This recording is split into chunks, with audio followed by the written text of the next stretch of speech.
Anti-Jewish riots all over America in full swing. This is America. People being targeted because of their faith, their Jewish faith. It is horrible. It is outrageous. It's also surprising. I didn't know there was so much anti-Semitism out there. And surprising also because weren't we told by the entire government for about 3 years that white supremacy is the existential threat to America? Doesn't that sound familiar? Yeah, the Homeland Security Secretary, the FBI, the president, the vice president, the whole of government telling us we had to worry about white supremacy.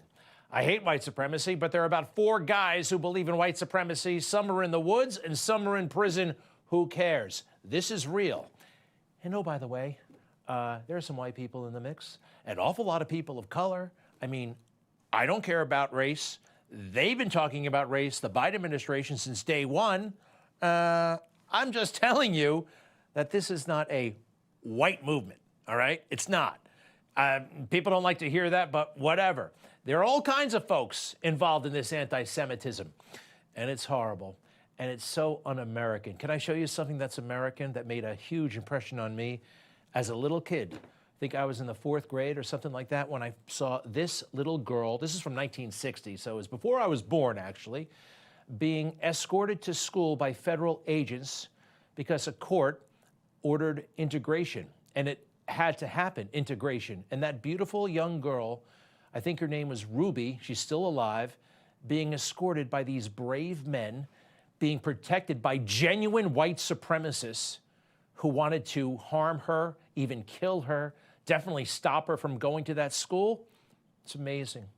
That's America, the government stepping in. This was immortalized by Norman Rockwell, also a painting that I got to know when I was a kid. I just thought that was great. Look at that. I mean, that's kind of what America's all about, isn't it? And right now, this is what America's all about. Anti-Semitism from one coast to the next, and it is being tolerated. You know, the government, don't we have government to stop this kind of stuff? What about our culture, to decry it, to condemn it? That's not happening. It's going on all over the country, and they're actually closing facilities to, well, they can't secure the safety of Jewish students. Columbia University has been shut down. Instead of putting the rioters out, they told the students, you can't show up for school anymore. Do some of that remote learning. The anti-Semites have won. Now, this is a huge opportunity for a leader, for a president of the United States, any president, to lead and do the right thing. But we don't have that kind of president, do we? It's about just doing the basic things, talking to people, literally talking to people. And for example, I'm really excited. We've raised almost $500 million so far. You know, for a moment there, talking to people, I thought he was going to talk about, I don't know, coming together, getting past our differences, something. Maybe something nice about Israel? No. He's bragging about how much money they've raised for the campaign. And then he makes another kind of weird reference to the past. Remember Charlottesville? It was his whole reason for running for president. He reminded us of that. That's at least the legend, the myth they've developed. Remember when down in Virginia, those folks came out of the woods carrying torches and with Nazi banners and singing, for real. It's hard to make it up. And it just was astounding to me. And a young woman was killed. I spoke to her mom, who was a bystander. And they asked the then President Trump what he thought, and he said, I think there are very fine people on both sides. That's when I decided I had to run, for real. Well, there's actually a little bit of truth in that. Joe Biden, yeah, did base his whole campaign on Charlottesville, what I call the Charlottesville lie, but in 2017, this is how he announced his campaign. And burying the fangs of racism, chanting the same anti-Semitic bile heard across Europe in the 30s. And they were met by a courageous group of Americans, and a violent clash ensued. And a brave young woman lost her life. And that's when we heard the words of the President of the United States that stunned the world and shocked the conscience of this Let me jump nation. in here. He's going to say the fine people on both sides thing. But I want to emphasize, he was talking about the torches, right? The horrible torches and the people with the anti-Semitism 7 years ago. He was talking about that today, what happened in Charlottesville 7 years ago. This happened last night, and it's happening tonight. Torches. This is New York City by police headquarters, and they are dominating. They have the run of the streets, and Jewish people are being targeted right now. So it's an opportunity for leadership. He's blowing it. He can't lead. Number one, he's not a leader. And number two, he doesn't want the good guys to win here. He's owned by the left, the far left. Condemn the anti-Semitic protests on college campuses. I condemn the anti-Semitic protests. That's why I've set up a program to deal with that. I also condemn those who don't understand what's going on with the Palestinians and how they're being. Should the Columbia University president resign? I didn't know that. I'll have to find out more about it. Resign? Gibberish. It's not even worth going through what he said. Both sides. Both sides. Both sides. He condemns people who don't understand the what? Well, do you remember the big promise he made? Today, on this January day, my whole soul is in this, bringing America together, uniting our people, uniting our nation. Yeah, you can't even try to do that without thinking about what the squad wants. What AOC and Ilhan Omar, these people are driving the agenda right there. And before we go on, let's talk about what Donald Trump really said. Okay, what he really said about Charlottesville, please. You also had people that were very fine people on both sides. And you had people, and I'm not talking about the neo-Nazis and the white nationalists, because they should be condemned totally. But you had many people in that group other than neo-Nazis and white nationalists, okay? And the press has treated them absolutely unfairly. People tell the Charlottesville lie, right? That he was saying neo-Nazis were nice guys. This debunks all of that. People are still writing that lie. Many people haven't even seen this clip here. But I think what the left is up to is even worse than I thought. Can I take a look at a Civil War statue, okay? So there's Robert E. Lee on a horse somewhere. Now, good people on both sides. Let's go through that. You can be a good person and say, well, this offends you and it reminds you of slavery and it, should be taken down. I don't agree, but you can have that. Good people feel that way. You can also be a good person to say, you know what? It still represents our heritage, our history. We can't erase history, right? We don't want to repeat history, and let's just leave it there. That's a valid position. Maybe they don't want that to be the valid position. They are trying to drive this country so far left that there is only one position to have on this issue, right? It has to be eradicated. History must be eradicated. The other stuff is too nuanced for the left. They won't, You're either with them or you're a neo-Nazi. Now, that is insane, but I think that's where this is going. And this is where we are right now. Anti-Semitism is being tolerated, encouraged, even facilitated by governments, by universities.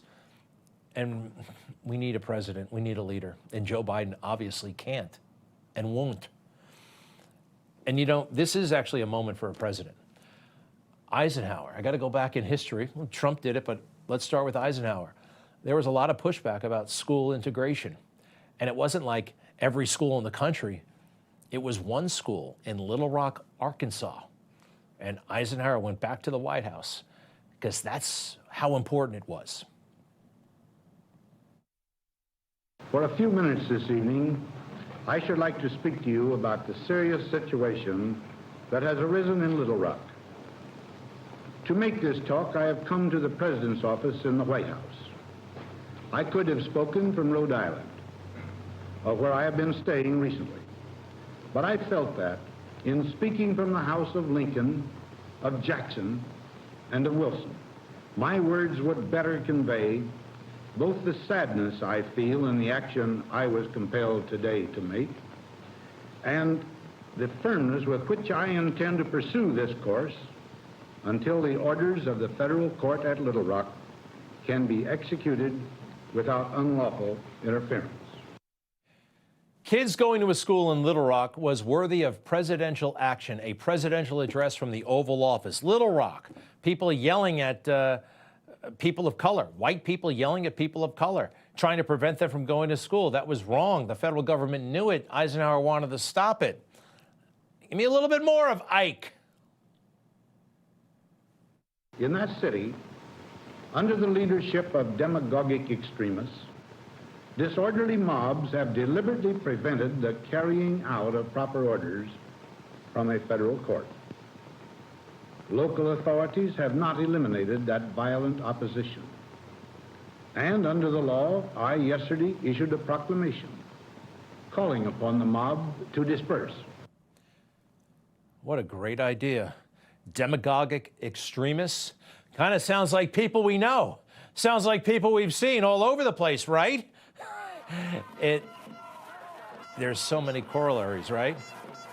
Man, wouldn't a guy like Eisenhower or Trump be good right about now? One more from Ike. This morning, the mob again gathered in front of the Central High School of Little Rock, obviously for the purpose of again preventing the carrying out of the court's order relating to the admission of Negro children to that school. So today, you know, Jewish students at Columbia and elsewhere are being prevented from going to school. They shut down the whole damn place. Now, I'm not suggesting that the National Guard needs to be called up, but a little bit of leadership, a little bit of, hey, there's right and there's wrong. There's not both sides here. There's not. And if Joe doesn't want to make an Oval Office address, well, get on the phone and do something behind the scenes. Presidents can do that too. Presidents like John F. Kennedy. Here he is ripping the governor of some southern state, Mississippi actually, because they're giving this Mr. Meredith a hard time about going to college. Yeah, well, you see, we got to get order up there, and that's what we thought was going to happen. President, please, why don't you, can't you give an order and try to remove Meredith? How can I remove him, Governor, when there's a riot in the street, and he may step out of that building and something happen to him? I can't remove him under those conditions. Let's get order up there, then we can do something about Meredith. We can surround it with plenty of officials. Well, we've got to get somebody up there now to get order and stop the firing and the shooting. Then you and I will talk on the phone about Meredith. But first, we got to get order. You got to get order. It's a no-brainer. It's a basic. That's what government does. That's what President Trump called for, by the way. And what did they do? They try to cancel Trump. He had the audacity to appear with his, the chairman of the Joint Chiefs of Staff? Talk about a swamp coup. That man right there, General Milley, because of this picture, he's trying to hide, walking 50 feet behind the president. He turns around and apologizes. You know, they were talking about, maybe we need troops. Milley was like, absolutely not, literally yelling and screaming and cursing that there can't be any troops to quell the riots. And then for that picture you saw a moment ago, he does this, he apologizes. As many of you saw the result of the photograph of me at Lafayette Square last week, that sparked a national debate about the role of the military in civil society. I should not have been there. Okay. My presence in that moment and in that environment created a perception of the military involved in domestic politics. That right there is a traitor. Absolutely. He was undermining his oath, undermining America while he was supporting the swamp. And someday I hope there's accountability there. They could put him back on active duty. They could put him on trial, and they should. Absolutely. So back to Columbia, all right? Pushing, yelling, screaming. The cops can't actually maintain order. The university is undermining the police to some degree. So it's really time for a president to pick up the phone or start doing something, but it's Joe Biden, and what does he have to offer? Nothing. He's corrupt, he is conflicted, and all he actually knows how to do is flash that big, stupid smile.